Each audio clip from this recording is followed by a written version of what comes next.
வைக்கிறீங்களே அப்படின்னு நிச்சயமா அவங்கள பார்த்து தான் சொல்லணும் சார். சத்தியமா நீங்க பேய்க்கு பயப்படுவீங்களா? அவங்கள பார்த்தா அப்படி தெரியல சார். எங்களை எல்லாரையும் மிரட்ட வச்சுட்டு இருக்கக்கூடிய டைரக்டர் அஜய் ஞானமுத்து அவர்களை பேச அழைக்கிறேன்.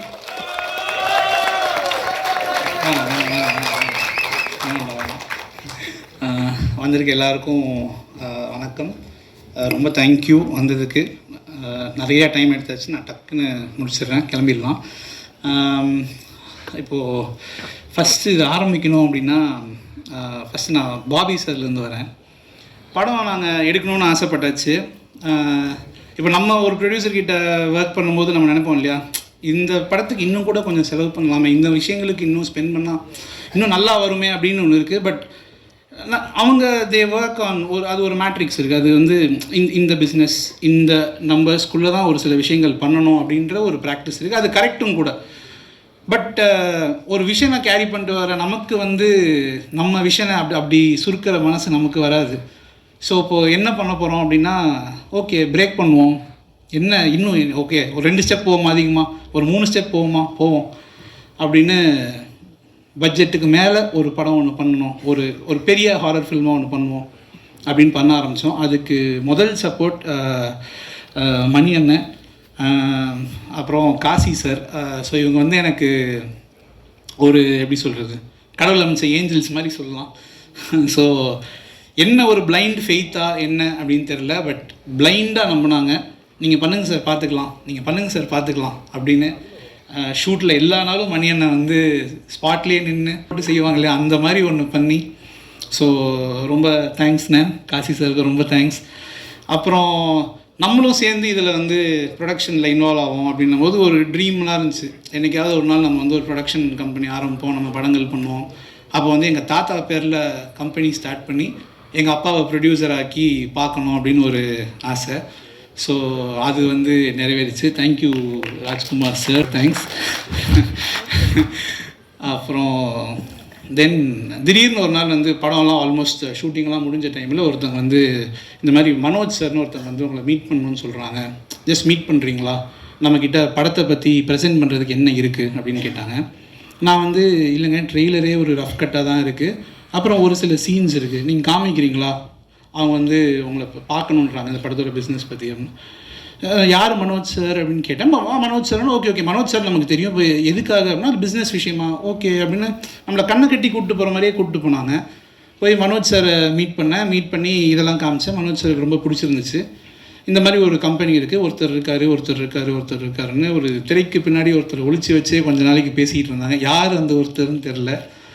அப்புறம் எக்ஸைட் ஆகி நிறைய விஷயங்கள் பேச ஆரம்பிக்கும் போது தான் இந்த மாதிரி இப்படி ஒரு கம்பெனி, இந்த கம்பெனியை வந்து பாபி பாலச்சந்திரன் ஒருத்தவங்க இருக்காங்க, அவங்க வந்து பண்ணுறாங்க. நான் உடனே இம்மீடியட்டாக போய் கூகுளில் சர்ச் பண்ண ரிசல்ட்டு பேஜஸ்லாம் போய்கிட்டே இருக்குது. ஐயோ இப்படி ஒருத்தர் வந்து இப்போ இங்கே வரப்போகிறாரா, இந்த மாதிரி என்ன ரீசன் அப்படின்னு பார்க்கும்போது அவருக்கு ஃபிலிம்ஸில் இருக்கிற ஒரு பேஷன், அவர் இந்த பிஸ்னஸ்குள்ளே வென்ச்சர் பண்ணணுன்னு ரொம்ப நாளாக ஆசைப்பட்ட ஒரு விஷயம். அவங்களோட ஃபஸ்ட் ஃபில்மாக இது இருக்கணும்னு அவங்க ஆசைப்பட்டு இதை இன்னும் பெருசாக ரீச் பண்ணணும் போது நான் ஃபஸ்ட்டு சொன்னேன் இல்லையா, இப்போது எவ்வளோ நம்ம உடச்சிட்டு போக முடியும் அப்படின்ட்டு போவோம். 2 ஸ்டெப் போவோமா, 4 ஸ்டெப் போவோமா, 6 ஸ்டெப் போவோமான்னு போனோம்.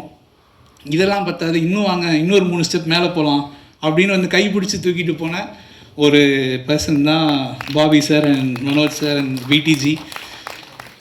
இது வந்து இப்போது நாங்களே வச்சுருந்து நாங்கள் இதை ரிலீஸ் பண்ணியிருந்தால் இது என்ன பண்ணியிருப்போன்றது தெரியாது. பட் அவங்களுக்கு இந்த படத்து மேலே எங்கள் மேலே இருக்கிற பிலீஃப், இந்த விஷனை வந்து இன்னும் ரீச் பண்ணணும்னு நினைக்கிற அந்த ஒரு விஷயம், அவங்க என்னெல்லாம் பண்ணணுன்னு சொல்கிறாங்களோ இதெல்லாம் வந்து நான் ஆக்சுவலாக இவ்வளோ பெருசாக பண்ணணும்னு நான் இமேஜின் பண்ணல. But I am truly blessed to have you in this project sir. Thank you so much for the trust. குயிக்காக கூட ஒர்க் பண்ணவங்களாம் சொல்லிடுறேன்.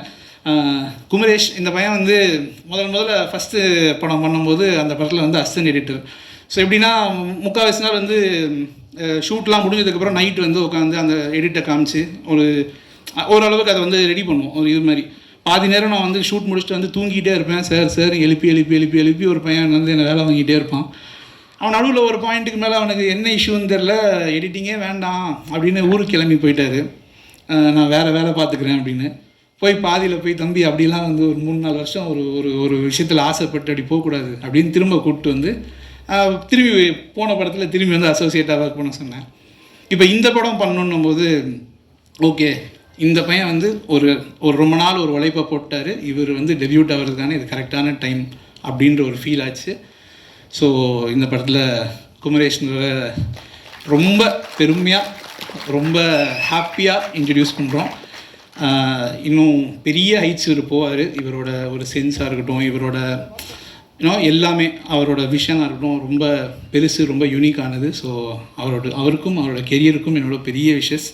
அப்புறம் ஹரிஷ் என்னோட பிரதர் மாதிரி, கோப்ராவில் சேர்ந்து ஒர்க் பண்ணோம். பெரிய உழைப்பு, அதுக்கான அது வேறு விஷயம். ஓகே, பட் உழைப்பை போட்டோம்.